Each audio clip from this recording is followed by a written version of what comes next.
Hello, I'm Richie. Welcome to the Bigger Properties, Bigger Profits video course. In this video, I'm going to take you through the Elevate Blueprint, and this is the why we do the bigger deals and also how we do them and the two models we're focusing on. For a bit of background and context at the moment, everything the government are doing is making it harder to be a landlord, and what this means is the supply of properties are reducing because landlords are selling up and retiring and getting out of the game, or they're not growing their portfolios. The demand is staying the same or getting higher, so for those of us who can pivot, change our strategies, update what we do and stay current and effective with our portfolios, we're going to win. We're going to make lots of money because rents is going to go up and up and up, and there's fewer competition, there's less people doing it. And what we're doing at the moment with what we're focusing on are existing blocks of flats and existing HMOs, and we're going big.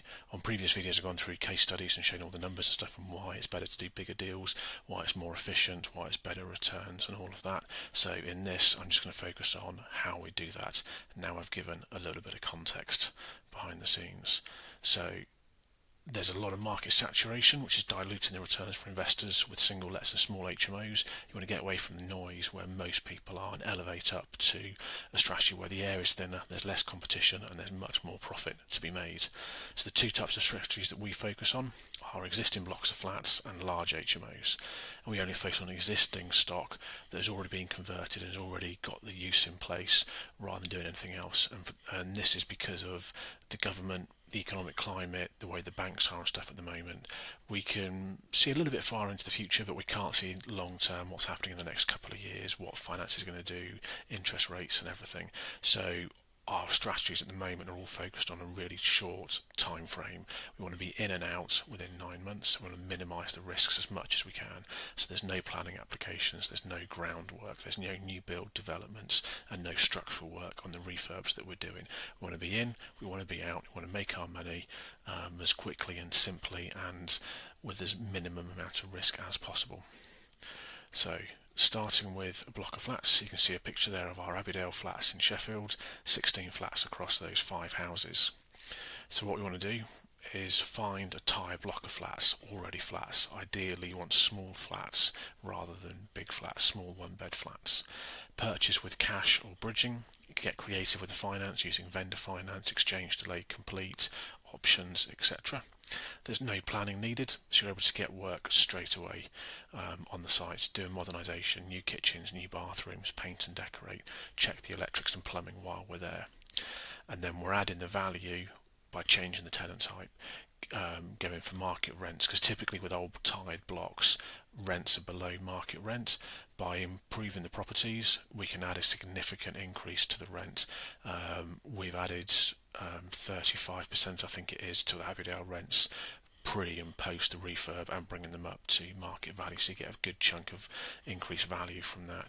Look at a corporate lease, whether that's to the council, a housing association, a charity or someone else who do a fully repairing, insuring internal lease, so that you have one client, one tenant, one customer who pays you the rent every month, and then you don't have to worry about voids and maintenance and operational costs and noise. Can you add extra units under PD? Can you add something without any structural work? Can you split a big flat up into smaller flats?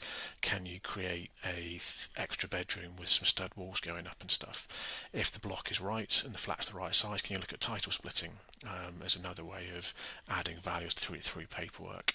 Operational optimization is improving your systems and the way you run the business, the managers you use and how you oversee everything using assistants and stuff, so it doesn't take up your time.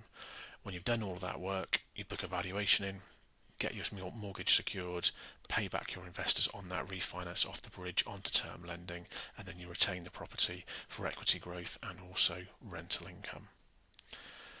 So if we now look at an existing mega HMO, it's very similar. It's the same principle. Find a tired, run-down, beaten-up HMO that hasn't been loved, hasn't been looked after, and we can add significant value to it by refreshing it and bringing it back to life.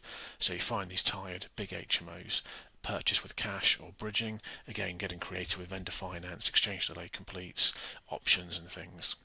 No planning's needed because it's already hopefully a licensed HMO, an existing HMO can get grandfather rights because it's been in existence for so long. Modernise it. Can you add bathrooms? Can you add extra kitchenettes to the different areas? Can you do built-in wardrobes? Can you improve the soft furnishings? What can you do to modernise that HMO and make it a nice home for people who live in there?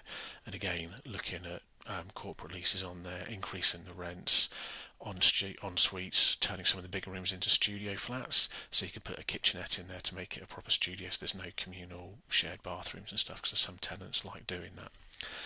Post COVID and with the economy at the moment, people can't afford to live in single lets single lets and have their own place. They can't afford a 1-2 bed house or flat, so HMOs are coming back and people are living in there.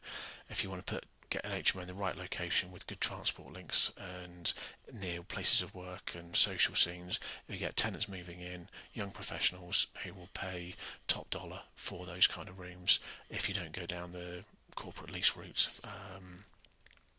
So yeah, in and out within 9 months, and when you've done that, book the valuation in, get the term lending sorted out, pay back your investors in the bridging finance, and hold on to it for cash flow and equity growth.